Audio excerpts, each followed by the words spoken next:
So, you have decided that you're going to take security certification, that is AWS Certified Security Specialist. Congratulations. Hi everyone. I am going to tell you how I nailed this certificate in 2 weeks' time.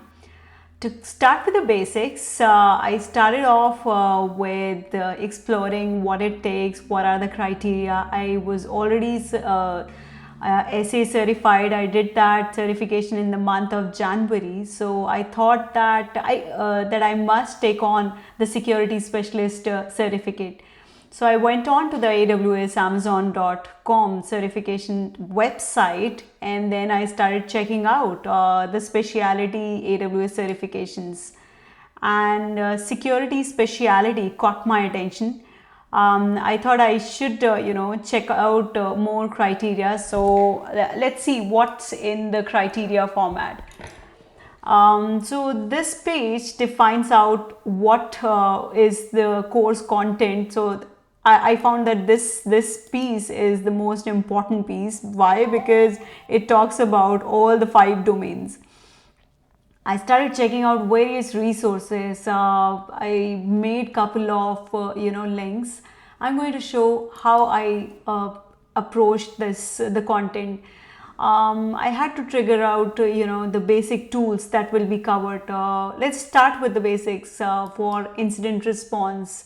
This covers 12%. It's not a major piece and it's just 12%. And if you've taken the solution architect certificate, then you would be aware of these basic tools like Trusted Advisor or CF, Service Catalog, VPC Flow Log, AWS Config. These are the tools that you would be introduced by any of the course. I took Linux Academy course. In fact, I literally did it twice. Firstly, I started off with this course. It's by Adrian. It's a nice course. It's in depth, but the problem is it's deprecated and a lot of things are missing. So I had to take another course that is by Ryan.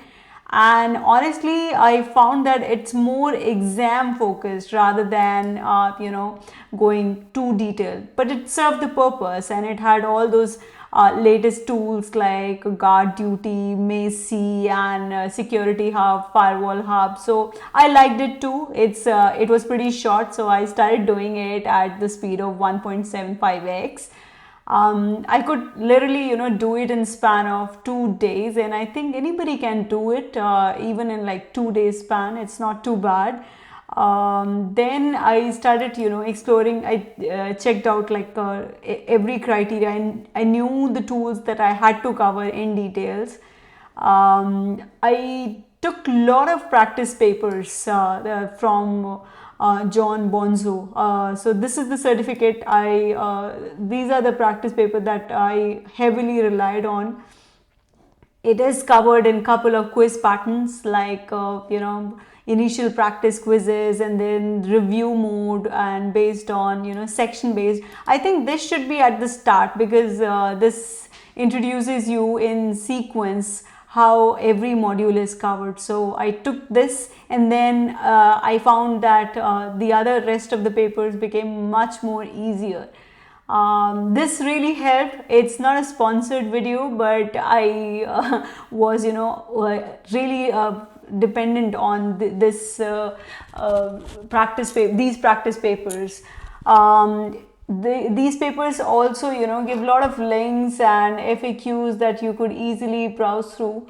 I was constantly reading the cheat sheets from the same I know a lot of people don't like the cheat sheets. It's not a good idea, but then why I lean on these cheat sheets, because it has other links, it has basic intro and then some Amazon links as well. So this is how you will be able to check out more things. So what's my take on it? How much time do you really realistically need? I'd say you'd need at least a month's time to prepare if you are a solution architect already or you have taken any of the associate level certificates. So I was already a solution architect certified, so it took me 2 weeks. But then I had to read a lot of FAQs. So for example, KMS, and then this, because this covers the major piece, and then I could, literally cover any of the other components, let's say CloudWatch. Why FAQs are important? Because a lot of questions are revolved around these FAQs itself, and it's interesting to see that Amazon has rich documentation around pricing model or logging, monitoring, and all the aspect that you can think of, like name a service and you just need to replace this, and you'll be able to go directly to the FAQ. So this was interesting. Last and not the least, that one should really prepare for some of the white papers. I know it is dreadful at times, but you don't have to read every single page.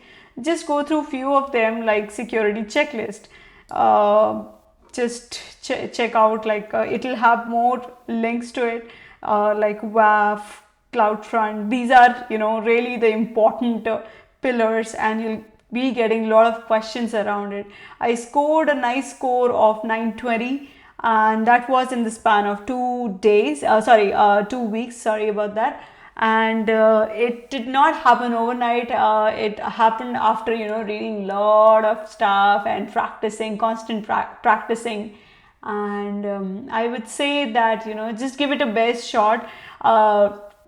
Understanding AWS is, I would say, slightly different than prepping and going through the drill of the exam. That is like really it's slightly different. Practice papers are going to help you out. Give it enough time. If you are already in AWS platform, it'll ease out a lot of pressure. That is it. I think it's a fun exam. You'll feel really happy after attempting it, and if you happen to clear it, you're going to feel all the more happier. This is the last link that I wanted to share. I just got it through one of the blogs. I think it's interesting to see that how this the author of this Git repo has nicely captured all AWS links in basics, tips, and some gotcha tips as well. I liked it, so I think it's worth noting down.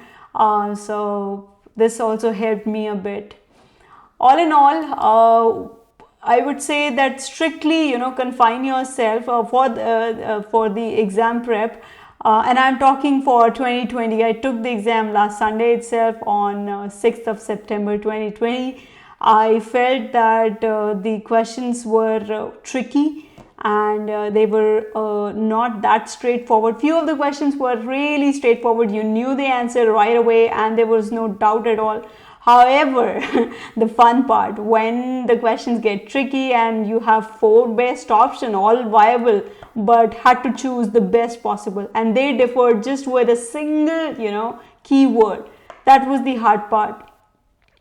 But practice papers will make things easier. This was my take, guys. Thanks so much, and good luck for your